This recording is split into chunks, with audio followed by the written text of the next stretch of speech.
సంక్రాంతి పండుగ అంటే ఆంధ్రాలో ఫేమస్. మరి ఈ పండుగ షాపింగ్ కి ఎస్ఆర్ షాపింగ్ మాల్ ఫేమస్. నమస్తే, నేను Keshav. Welcome to Suman TV. Sankranti cinema బరిలో ఏ సినిమాలు నిలవబోతున్నాయి, ఈ రేస్ లో ఏవి గెలుస్తాయి, ఈ చర్చ ఇప్పుడు టాక్ ఆఫ్ ద టౌన్. అయితే వీటికి పోటీగా మరోసారి పుష్ప 2 నిలవబోతుందా? ఈ సినిమాలో 20 నిమిషాల రీలోడెడ్ వర్షన్ ని యాడ్ చేయబోతున్నట్టుగా మేకర్స్ ప్రకటించారు. దీని ఎఫెక్ట్ ఎంతవరకు ఉంటుంది, సంక్రాంతి సినిమాలకి ఇది ఎంతవరకు పోటీ ఇస్తుంది, ఒకసారి విశ్లేషించే ప్రయత్నం చేద్దాం. మనతో పాటు అనలిస్ట్ చంద్ర శ్రీనివాస్ గారు. చంద్ర శ్రీనివాస్ గారు నమస్కారం. నమస్కారం అండి. సంక్రాంతి కొత్త సినిమాలు, అలానే పోటీ, ఇదంతా కూడా మనం చూస్తున్నాం ఆల్రెడీ. ఒకవైపు గేమ్ చేంజర్, ఇంకోవైపు డాకు మహారాజు, సంక్రాంతికి వస్తున్నాం. 3 సినిమాలు పెద్ద సినిమాలు రేస్లో ఉన్న పెద్ద సినిమాల జాబితాలో ఉన్నాయి. పుష్ప రీలోడెడ్ వర్షన్ అంటున్నారు. ఏంటి రీలోడెడ్ వర్షన్ అంటే ఏం లోడ్ చేస్తారు అందులో? ఇంకొక 20 నిమిషాలు నిడివి ఉన్నది యాడ్ చేస్తున్నా ఉన్నారు. 20 నిమిషాలు ఇంకా అదనంగా స్టోరీకి, ఇప్పుడున్న సినిమాకి. ఇప్పుడున్న స్టోరీ కన్ఫ్యూజన్ గా ఉంటది. సినిమా ఆడేసింది కాబట్టి మనం ఏం అనలేము. కాకపోతే ఏంటంటే మొదలు ఎక్కడ పెట్టారు, ఎండ్ ఎక్కడ పెట్టారు అర్థం కాదు. సో దానికి ఏదో ఆన్సర్ ఇస్తారా అంటున్నారు. అంతే కదండి. అంటే అదే చాలా మంది కన్ఫ్యూజ్ గా ఉన్నది. కన్ఫ్యూజ్ చేయడానికి ఎందుకంటే ఇప్పుడు 1830 కోట్ల కలెక్షన్ తో ఇండియా ఎక్కువ కొట్టేశారు. ఆ కన్ఫ్యూజన్ కొట్టేశారు. ముఖ్యంగా నార్త్ ఇండియన్స్ దాన్ని ఆకట్టుకున్నారు. 800 కోట్లు హిందీలోనే కలెక్షన్ చేసింది. సరే, పుష్ప 1 చూస్తే 100 కోట్ల నుంచి ఇప్పుడు హిందీలో వర్షన్ ఇప్పుడు 3 years తర్వాత వచ్చిన సినిమా 800 కోట్లు అంటే 1000 కోట్లకి వెళ్ళే ఇదిలో నార్త్ ఇండియాలో ఉంది. ఇప్పుడు ఏపీలో వాళ్ళు అనుకున్నంతగా ఈ యొక్క ఎఫెక్ట్ వల్ల, ఈ పుష్ప తదంత పరిణామాల వల్ల కలెక్షన్స్ తగ్గినాయి. ఆ పాయింట్ ఆఫ్ వాళ్ళు ఎక్స్పెక్ట్ చేసే విధంగా ఇంకొక 20 నిమిషాలు యాడ్ చేసేసి, అది కూడా చూడండి, ఇప్పుడు 10వ తారీఖు గేమ్ చేంజర్ రిలీజ్ అవుతుంది, 12వ తారీఖు డాకు మహారాజు, సంక్రాంతికి వస్తున్నాం 14వ తారీఖు. ఈ 3 సినిమాల మధ్య మళ్ళీ 11 తీసుకురావటం ఏంటి?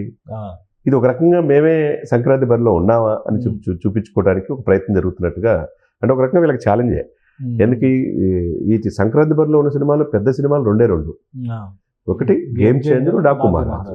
ఇది సకుటుంబ సపరివార సమేతంగా రెండోది, అది కూడా దిల్ రాజు గారు తీసిందే, సంక్రాంతికి వస్తున్నాం. కాబట్టి ఆల్రెడీ చూస్తున్నారు పుష్ప 2ని. ఈ 30 రోజుల్లో పుష్ప 2ని అందరూ చూస్తున్నారు.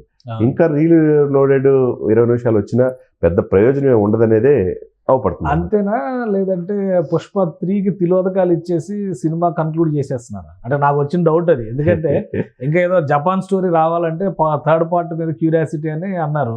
ఏకంగా 20 నిమిషాలు ఒక పాట యాడ్ చేయడం చూసాను నేను ఇంత ముందర. ఏదైనా 1-2 సీన్లు కట్ చేయడమో యాడ్ చేయడమో చూసాం. బట్ ఏకంగా 20 నిమిషాలు ఫుటేజ్ యాడ్ చేస్తున్నారంటే పుష్ప 3 ఉంటుందా ఉండదా? ఉండకపోవచ్చేమో. మీరు అన్నట్టు మీ డౌట్ కూడా నాకు కూడా వస్తుంది. ఎందుకంటే నిజంగా మనకు తెలిసి 20 సంవత్సరాల చరిత్రలో, ఈ 20 years లో సినిమాలు ఏది కూడా ఒక పాట యాడ్ చేయటం ఉంటుంది, లేకపోతే 2-3 సన్నివేశాలు యాడ్ చేయడం ప్రేక్షకుల కోరికను బట్టి. ఇక్కడ లేకపోతే నిడివి ఎక్కువైతే తీసేయటం ఉంటుంది. ఇప్పుడు వీళ్ళు 20 నిమిషాలు యాడ్ చేయటం అంటే ఇక 3 ఉండకపోవచ్చేమో, ఈ పరిణామాల మధ్య ఉండకపోవచ్చేమో అనేది అర్థం. పుష్ప, ఎందుకంటే అల్లు అర్జున్ నిన్న కిమ్స్ హాస్పిటల్కి వచ్చి శ్రీతేజ్ను పరామర్శించినప్పుడు కూడా ఆయన గెటప్ మొత్తం మారిపోయింది. అప్పటి వరకు ఆ గడ్డము, హెయిర్ అన్ని మెయింటైన్ చేశారు కదా. ఇప్పుడు లాస్ట్ 3 years లో కూడా ఆయన ఎక్కడ కూడా అంత తక్కువ పొట్టి జుట్టుతో ఎక్కడ చూడలేం మనం.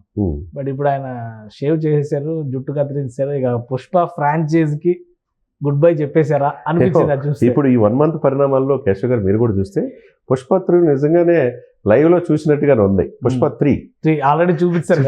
ఆల్రెడీ పోలీసులు చూపించారు, ముఖ్యమంత్రి గారు అసెంబ్లీలు చూపించారు, అర్జున్ గారు ఇంటి దగ్గర చూపించారు. బట్ పుష్ప 3 వర్షన్ అంతా చూసినట్టు అనిపిస్తుంది. లేకపోతే మీరు అన్నట్టు క్రాప్ అన్ని అయిపోయినాయి కాబట్టి నెక్స్ట్ ప్రొడక్ట్స్, నెక్స్ట్ సినిమాల్లోకి వెళ్ళే అవకాశం ఉంటుంది. కాబట్టి ఈ సిచ్యువేషన్స్లో ఇంకెందుకులే అని అనుకోవచ్చు. లేకపోతే 100 కోట్లు తీసుకొచ్చాను మళ్ళీ 300 కోట్లు హీరోకి తీసుకునే అవకాశాలు ఉండవు. ఉండే కొద్ది సినిమాలు పెరుగుతూ ఉంటాయి కదండి. కాబట్టి ఇంకో 3-4 సంవత్సరాల దాకా ప్రజలు ఓపిక ఉండదు అనమాట. ఎందుకంటే 20 నిమిషాల ఫుటేజ్ అంటే నెక్స్ట్ పార్ట్ మేకింగ్ లో ఆల్మోస్ట్ వాళ్ళు 20 to 30% సేవ్ అయిపోయినాయి. సేవ్ ఉంటుంది. అట్లాంటిది మొత్తం రిలీజ్ చేస్తున్నారంటే పార్ట్ 3కి కంప్లీట్ గా బాయ్ బాయ్ చెప్పేశారు. అదే అనుకోవచ్చు అండి. మీరు చెప్పిన ఏదైతే డౌట్ ఉందో నాకు కూడా అదే అనిపిస్తుంది. కాబట్టి ఇది కూడా ఏంటి, సంక్రాంతి సమయంలో ఇస్తే కొద్ది కలెక్షన్స్ కూడా వస్తాయి ఉభయ తెలుగు రాష్ట్రాల్లో. ముఖ్యంగా తెలుగు రాష్ట్రాల కంటే ఎక్కువ నార్త్ లో కలెక్షన్స్ వచ్చినాయి. కాబట్టి ఇక్కడ ప్రూవ్ చేసుకోవాలనే ఉద్దేశంతో 20 నిమిషాలు కలిపితే ఉపయోగం ఉంటుందని మైత్రి మూవీ మేకర్స్ ఆలోచన కావచ్చు. సరే, ఏదేమైనా కానీ పోటీ ఆల్రెడీ ఈ 1 month లో ఈ పుష్ప 2 చూశారు. అనేక వివాదాలు నడుమ ఇప్పుడు పోటీ మాత్రం మనకు కనపడుతుంది స్పష్టంగా. ఏంటంటే గేమ్ చేంజర్ 450 కోట్లతో తీశారు. ఆ తర్వాత బడ్జెట్ కనపడుతుంది డాకు మహారాజు. ఈ 2 సంక్రాంతి బరిలో నిలుస్తాయి.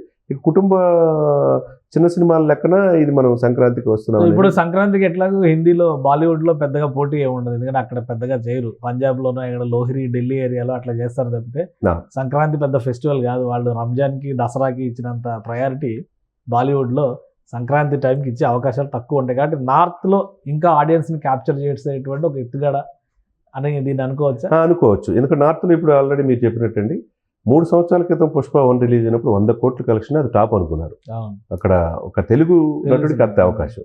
ఇప్పుడు 3 years తర్వాత 800 కోట్లు వచ్చినాయి. వీళ్ళు అసలు ఎక్స్పెక్ట్ చేయాలి. ఇప్పుడు 1830 కోట్లలో 800 కోట్లు బడ్జెట్ లాగేశారు, అలాగే పెట్టిన ఇన్వెస్ట్మెంట్ అంతా ఇప్పుడు వచ్చేసింది. యాక్చువల్గా ఏంటంటే శని ఆదివారం కలెక్షన్స్ ఉండే పరిస్థితి నుంచి వర్కింగ్ డేస్ లో కూడా కలెక్షన్స్ ఉన్నాయి. అంటే అక్కడ వాళ్ళకి బాగా నచ్చేసింది హీరో యొక్క నటన కావచ్చు, ఏదైనా కావచ్చు. ఇప్పుడు అది 1000 కోట్లకి వెళ్ళే అవకాశం ఉందనేది స్పష్టంగా కనపడుతుంది. కాబట్టి 20 minutes యాడ్ చేయడం వల్ల 1000 కోట్లు ఈజీగా రీచ్ అవుతుంది.